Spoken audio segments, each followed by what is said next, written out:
Welcome to Law & Order. I'm Inez Reyes. Today's episode is called When the Manual is Ignored. Several years ago, British Airways Flight 5390 took off on what should have been a routine flight. Everything appeared normal.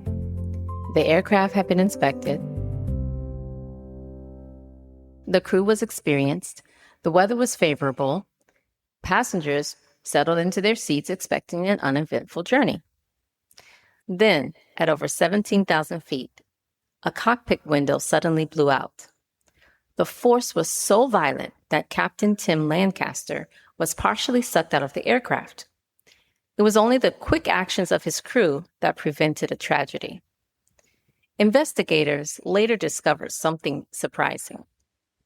The disaster wasn't caused by engine failure. It wasn't caused by a missing wing. It was caused by a catastrophic design flaw. It was caused by screws. Tiny screws. The replacement window had been secured using screws that were slightly smaller than the specifications outlined in the aircraft manual. Tiny difference. Massive consequence. The manual had been available. The instructions existed. But the specifications were not followed. And under pressure, the weakness was exposed. I think about that story often because many of us assume that when our health begins to fail, the cause must be something large and dramatic. A major diagnosis, a genetic problem, a catastrophic event. Sometimes it is, but often it isn't. Often, the problem begins with something small, something overlooked, something ignored, something that seemed insignificant at the time. And today, I want to talk about one of those small things, a word that has become increasingly common in health discussions: inflammation. Could inflammation be one of the tiny screws coming loose in the lives of modern women? And if so, what does God's manual have to say about it? Inflammation isn't always bad. In fact, inflammation is one of God's built-in protection systems. If you cut your finger, inflammation helps begin the healing process. If you catch a virus, inflammation helps your immune system respond. This is known as acute inflammation, short-term, protective, necessary. The problem arises when inflammation becomes chronic. Instead of turning on and off as needed, it remains activated. Day after day, month after month, year after year. Scientists have begun discovering something remarkable. Inflammation may be involved in far more diseases than anyone imagined. Heart disease, type 2 diabetes, arthritis, certain cancers, autoimmune disorders, obesity, depression, Alzheimer's disease, even many of the symptoms women frequently report: fatigue, brain fog, joint pain, poor sleep, hormonal imbalance, digestive issues, low energy. All of these diseases can have inflammation somewhere in the story. Think of inflammation like a small fire. A controlled campfire can be useful, but a wildfire destroys everything in its path. The issue isn't the existence of fire. The issue is whether it is controlled. So what keeps the fire burning? Research points to several major contributors: ultra-processed foods, excess sugar, chronic stress, sleep deprivation, physical inactivity, smoking, excessive alcohol consumption, and diets lacking fruits and vegetables. In many ways, modern life itself seems designed to create inflammation. We eat quickly, sleep less, rush constantly, live under stress, spend more time indoors, consume foods that barely resemble what came from the earth, and then we wonder why our bodies struggle. Now, before we go any further, let me be clear. This is not about guilt. This is about understanding, because understanding is going to change choices, and choices shape outcomes. As I record this episode, I am entering my third week of eating freely from the cruciferous family of vegetables. Broccoli, kale, cauliflower, green cabbage, purple cabbage, spinach. The changes I am experiencing are significant enough that I don't want to rush to conclusions, but they are impossible to ignore. Inflammation appears to be losing ground. My body is finally responding. And by the end of June, I hope to share more concrete results. For now, let's simply say that I am learning, and I invite you to learn alongside me, because perhaps we have misunderstood the manual. The fascinating thing about the airplane story is that the instructions already existed. No one needed to invent a new manual. No one needed a new aircraft design. The solution was already available. The manual simply needed to be followed. And perhaps the same is true of us. Perhaps one of the greatest challenges facing modern health is not the lack of information. Perhaps it is that we have drifted so far from the original design that we no longer recognize it. The Bible opens with a remarkable statement about food. Long before nutrition journals existed, long before researchers studied antioxidants, long before anyone had heard the word inflammation, a menu was created.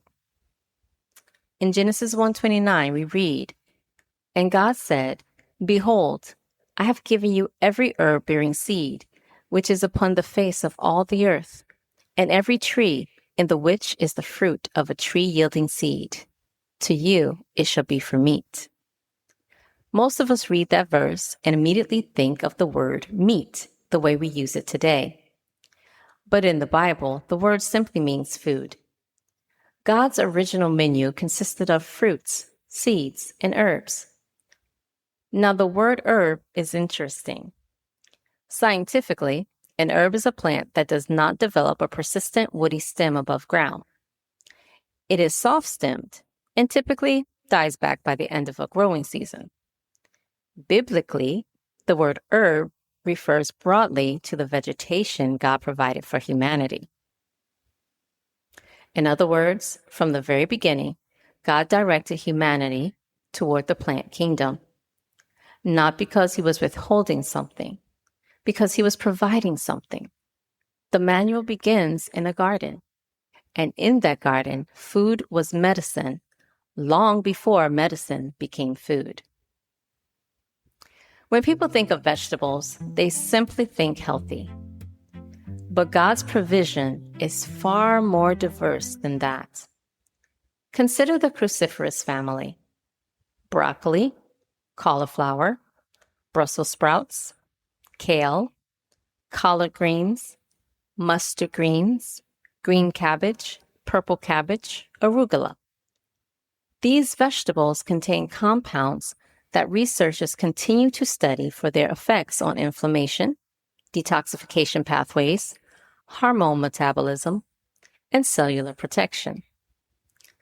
Purple cabbage contains anthocyanins. These are the pigments responsible for its deep purple color. Anthocyanins function as antioxidants and have been associated with reduced oxidative stress. Then there is sulforaphane. Sulforaphane is produced when cruciferous vegetables are chopped, chewed, or blended. Researchers have spent years studying its potential role in reducing inflammation and supporting the body's natural defense systems. Then there is the allium family: garlic, onions, leeks, chives, shallots. These contain sulfur compounds that have long been associated with cardiovascular and immune health. Then there are leafy greens: lettuce, spinach, arugula, Swiss chard. These provide minerals, folate, antioxidants, and fiber. The gourd family gives us cucumber, squash, pumpkin, zucchini, melons, hydrating foods rich in nutrients. And then we have seeds.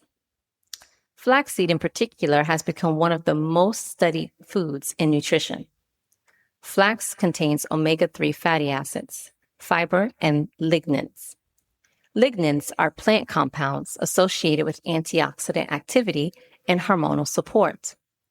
All of these foods point to something remarkable. God didn't create a single superfood. He created an entire system, a symphony of nourishment, a pharmacy growing in the garden. After sin entered the world, conditions changed. Genesis 3:18 tells us, "Thorns also and thistles shall it bring forth to thee, and thou shalt eat the herb of the field." Notice that even after the fall, herbs remain part of God's provision. The environment changed, humanity changed, but God's mercy remained. Later, after the flood, Noah received permission to eat animal foods. And honestly, that makes sense. The vegetation that had previously covered the earth had been devastated. God was making provision for a broken world. That is one of the beautiful themes throughout Scripture. God meets people where they are, not because his original design changes, but because his mercy accommodates human need. David understood this. Psalm 104 praises God for providing the herb for the service of man. The prophet Ezekiel looked forward to a time when trees would produce leaves for medicine. And then the story ends where it began. In Revelation 22, we once again find ourselves surrounded by God's provision. The leaves of the tree are described as being for the healing of the nations. The Bible begins with food. The Bible ends with healing. And in between stands a God of mercy, continually pointing humanity back toward life. The reality is that none of us live in Eden. We live in a world polluted by sin. The air is not perfect. The water is not perfect. The soil is not perfect. Our bodies are not perfect. And yet God's principles still work. Not perfectly, but powerfully.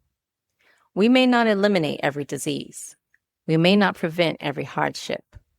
But we can often reduce suffering. We can cooperate with the design.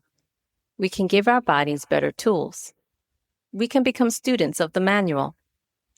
Consider me a fellow traveler. I am not standing at the finish line. I am walking the path.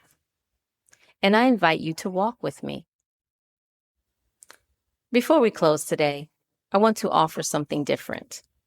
I don't want you to overhaul your life. I don't want you to count calories. I don't want you to purchase expensive supplements. I simply want you to become curious. This week, choose one cruciferous vegetable: broccoli, purple cabbage, kale, cauliflower, Brussels sprouts. Just one.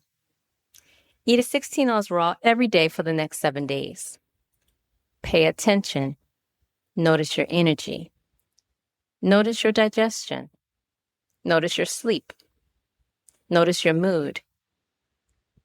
Become a student of your own body, because perhaps the body has been whispering for years, and perhaps part of the answer has been growing quietly in God's garden all along.